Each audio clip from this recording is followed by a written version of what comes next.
নমস্কার, টিনা ক্রিয়েশনে স্বাগত। একটু আগে বৃষ্টি হয়ে গেল, আমি একটু ছাদে এসেছি। আর ছাদে এসে দেখছি ঠাকুর ঘরের পিছনে একটি পেয়ারা গাছে একটি পেয়ারা পেকেছে। আর একটি টিয়া পাখি সেখানে এসে ওই দেখুন, দেখতে পাচ্ছেন? একটু জুম করে আপনাদের দেখাচ্ছি।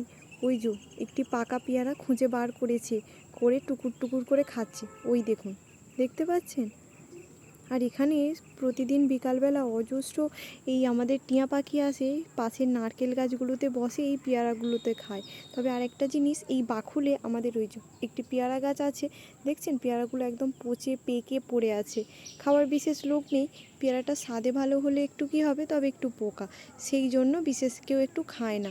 আর ওই দেখুন, টিয়া পাখিটা টুকুর টুকুর করে খাচ্ছে। তবে বাকুলের এই গাছটিতে আসে না, কারণ এখানে তো এই মানুষজন থাকে বলে ওরা প্রকৃতির জিনিস আসতে চায় না।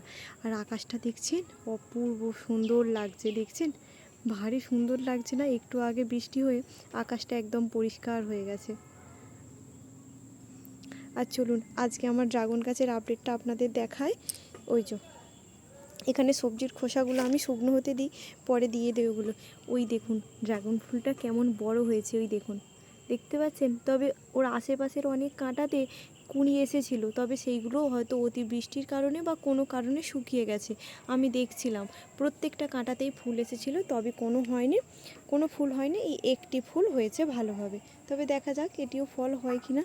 আর মোটা, ভারী সুন্দর আর মোটা হয়ে উঠছে আমার এই ডালগুলি। একটু বেঁধে দিয়েছি যাতে একেবারে ওই দিকটা ধরে শুয়ে পড়তে পারে পরে, নাহলে একেবারে উল্টে দিলে কী হবে, ভেঙে যাবে।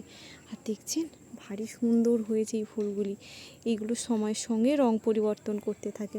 আর কালকে দিয়েছি একটু গোবর সার, এই যে এখানে দেখা যাচ্ছে একটু এই গোবর সার দিয়েছি, এখানে দিয়েছি, আর এই যে প্রত্যেকটা গাছের গোড়ায় দিয়েছি। তবে এটা বেশি খোঁড়াখুড়ি করিনি, উপর দিয়ে দিয়েছি। একটু আগে বৃষ্টি এসে সমস্ত কিছু ভিজিয়ে দিয়ে গেছে, ওদের খাবারটা টানতে সুবিধাই হবে। তবে চলুন আজ আসি, দেখা হবে কাল আবার নতুন ড্রাগন ফুলের আপডেট নিয়ে। তবে চলুন আজ আসি, দেখা হবে কাল। ভালো থাকবেন, সুস্থ থাকবেন, সাবধানে থাকবেন।